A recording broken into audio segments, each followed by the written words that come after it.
Je me présente, Jean-Pierre Ricard, originaire d'un petit village du Gard, Aigues-Vives, j'ai 74 ans.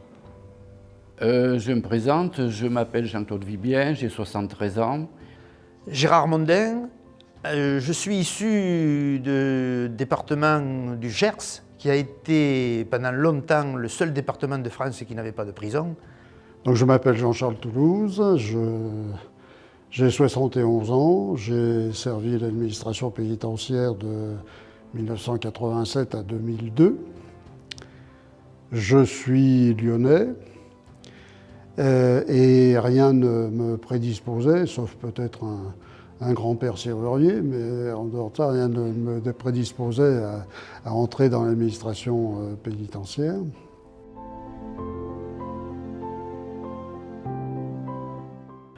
Donc je suis rentré dans cette administration, non pas par vocation, mais parce qu'il fallait vivre, il fallait travailler, j'allais être papa. Après, je voulais m'installer maître d'œuvre en bâtiment. J'ai donc suivi la filière stage géomètre. Après 1982, le bâtiment était en crise, ça a commencé à décliner fortement. J'avais 36 ans, finalement j'ai passé un concours de surveillant pénitentiaire. Donc je n'étais pas prédestiné à faire une carrière dans l'administration pénitentiaire.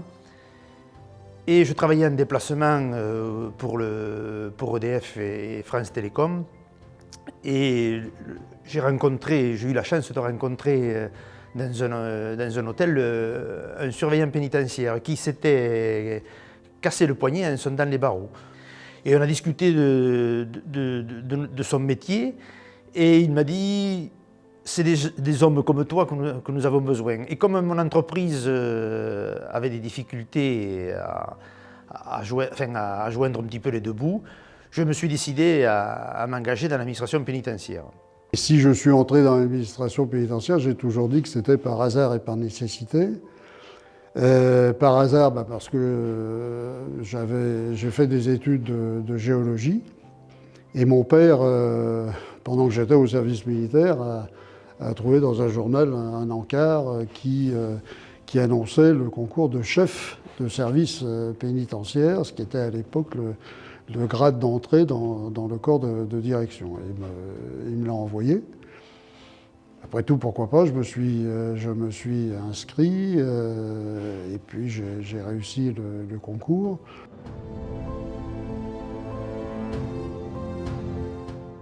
Lorsque j'étais directeur du centre pénitentiaire de Draguignan, nous avions un quartier des femmes.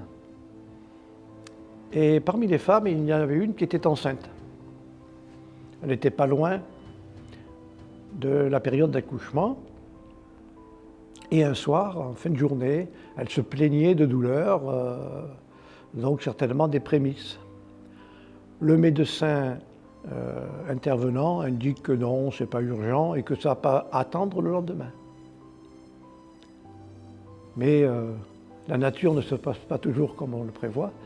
Et donc l'accouchement a eu lieu dans la nuit et c'est une surveillante qui a accouché la détenue en question. Et bien entendu, je l'ai félicité, ça c'était la moindre des choses, mais surtout, je l'ai proposé à l'attribution de la médaille d'honneur de l'administration pénitentiaire. Il y a des choses qui m'ont marqué, notamment la violence des émeutes le 8 mai 1985, puisque le bâtiment D4 a été complètement anéanti, mis à sac complètement, des murs au plafond, les canalisations, l'incendie. C'est un bâtiment qui a été détruit complètement. Et donc on était, nous, en sortant de nuit, rappelés, on a été tout de suite volontaires pour aller aider à la mise en place et puis à l'évacuation des détenus avec les forces de l'ordre, et là aussi. Ça, c'est un petit peu difficile et ça montre aussi que même des bâtiments que l'on croit solides et tout restent fragiles quand il y a des émeutes. Tout comme ce surveillant qui est dans le même établissement, lors d'une tentative d'évasion, escortait un détenu à l'hôpital. Et le détenu, donc à l'époque, était enchaîné au surveillant, ou le surveillant enchaîné au détenu, c'est comme on veut. Et en fait, c'était un coup monté pour une tentative d'évasion.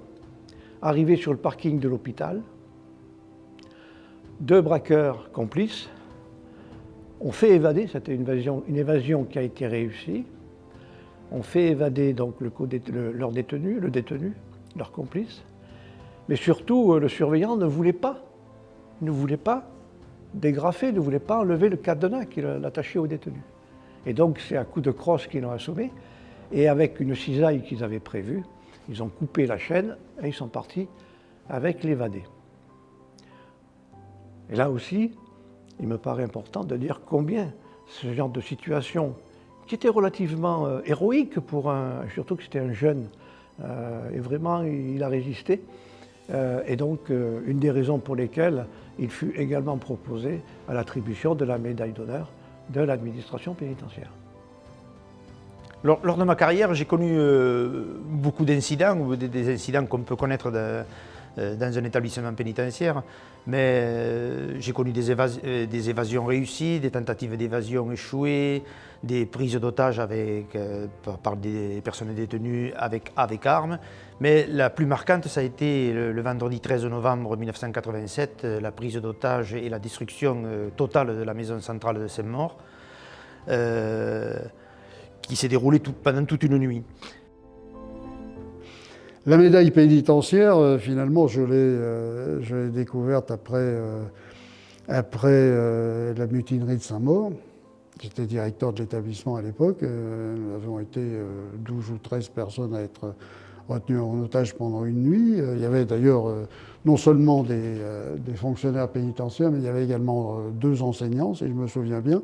Donc d'ailleurs, c'était la première fois qu'ils intervenaient à l'établissement. On peut dire que leur baptême, ils ont vraiment reçu le baptême du feu, quoi, en fait, en quelque sorte.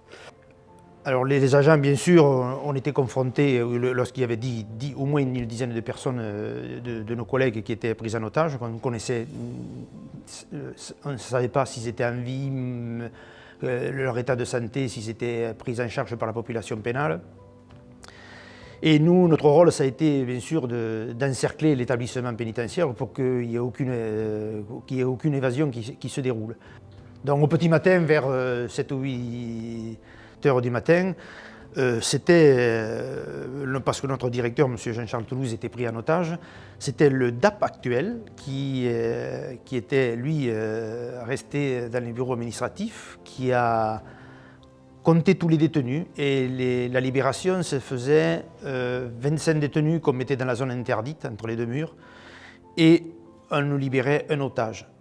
Et tout le matin, ça a duré 3 ou 4 heures, et ça a été très très très long, jusqu'à ce que, bien sûr, on voie notre directeur qui a été libéré en dernier, pour dire que tout notre personnel était vivant, et ça a été un ouf de soulagement. Et donc, 2 ou 3 jours après la mutinerie, le garde des Sceaux de l'époque était venu visiter l'établissement. Et à la fin de la visite, il avait remis aux otages la médaille pénitentiaire. Mais il leur avait remis la médaille, enfin l'insigne dans sa boîte, quoi, en fait. Et une fois le garde des Sceaux parti, Hubert Bonaldi, qui était le directeur régional de Paris à l'époque, dit non quand même, et donc il a pris les médailles et il nous les a accrochées, en fait. Alors bien sûr, lors de cet événement, il y avait toutes les autorités, dont le directeur de l'administration pénitentiaire de l'époque. Et une fois que tout a été sécurisé, bien sûr, on a eu droit à un discours du DAP qui nous a remerciés, bien sûr, de notre courage.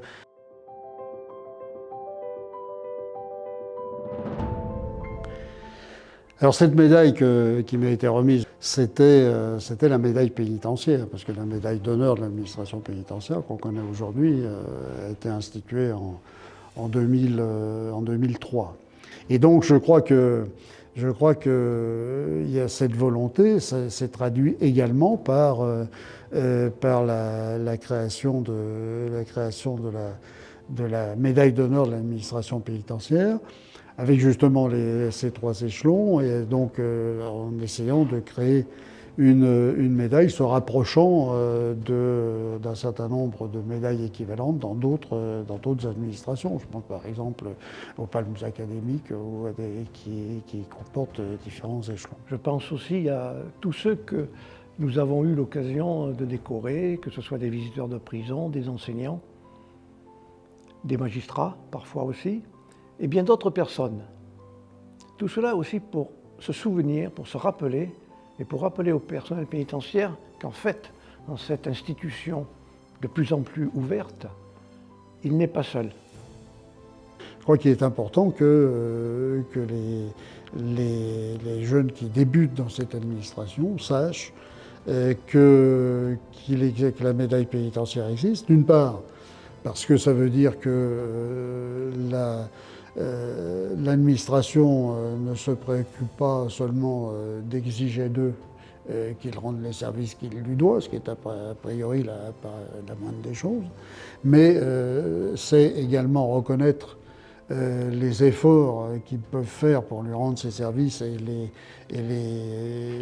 reconnaître et les récompenser en tant que de besoin. Et donc, honneur et discipline, voilà pourquoi la médaille d'honneur de l'administration pénitentiaire reconnaît les mérites de ceux qui contribuent à sa mission, quoi.